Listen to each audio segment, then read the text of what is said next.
గోదారమ్మ భయపెడుతోంది. నిన్నటితో పోలిస్తే ఇవాళ మరింత మహోగ్ర రూపం దాల్చింది. కాళేశ్వరం నుంచి ధవళేశ్వరం వరకు వరద విధ్వంసం కనిపిస్తోంది.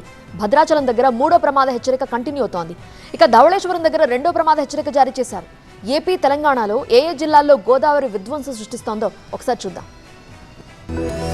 గోదావరి మహోగ్ర రూపం దాల్చుతోంది. ఎగువన కురుస్తోన్న వర్షాలతో వరద నీరు పోటెత్తుతోంది. ఆదిలాబాద్ నుంచి ధవళేశ్వరం వరకు ఎఫెక్ట్ కనిపిస్తోంది. ఉమ్మడి ఖమ్మం, ఉమ్మడి తూర్పుగోదావరి జిల్లాల్లో వరద విధ్వంసం ఎక్కువగా ఉంది. పోలవరం ఏజెన్సీలో గ్రామాలకు గ్రామాలే నీట మునగ్గా, కోనసీమ జిల్లాలో లంక గ్రామాలు జలదిగ్బంధంలో చిక్కుకుని వెలువెల్లాడుతున్నాయి. ఆదిలాబాద్ జిల్లాలో పెన్గంగ ఉధృతంగా ప్రవహిస్తోంది. మహారాష్ట్రలో కురుస్తున్న వర్షాలతో వరద నీరు పోటెత్తుతోంది.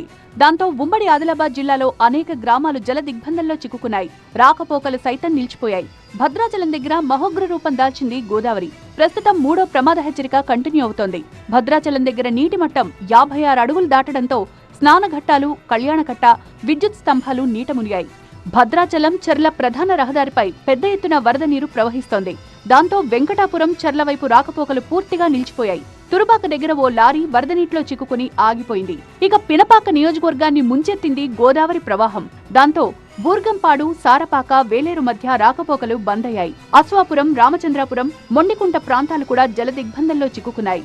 ములుగు జిల్లాలో గోదావరి ముంపు ప్రాంతాల్ని పరిశీలించారు మంత్రి సీతక్క. మంగపేట కరకట్ట దగ్గర పరిస్థితిని సమీక్షించి లోతట్టు ప్రాంతాలను అప్రమత్తం చేయాలని సూచించారు. కోనసీమ జిల్లాలో లంక గ్రామాలు జలదిగ్బంధంలో చిక్కుకున్నాయి. వరద భయంతో ఇళ్లను ఖాళీ చేసి సురక్షిత ప్రాంతాలకు తరలిస్తున్నారు ప్రజలు. పి గన్నవరం, ముమ్మిడివరం మండలాల్లో ఎప్పుడేం జరుగుతుందో అన్న భయంతో బిక్కుబిక్కుమంటూ గడుపుతున్నారు. ఇక పోలవరం జిల్లా దేవీపట్నంలో గండిపోచమ్మ గుడిని గోదావరి ముంచెత్తింది. దాంతో ఆలయం మొత్తం నీట మునిగింది.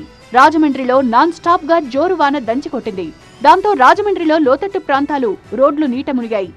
ధవళేశ్వరం దగ్గర కూడా గోదావరి ఉధృతంగా ప్రవహిస్తోంది. ప్రస్తుతం 2వ ప్రమాద హెచ్చరిక జారీ చేశారు. 10 లక్షల క్యూసెక్కులకు పైగా నీటిని దిగువకు వదులుతున్నారు.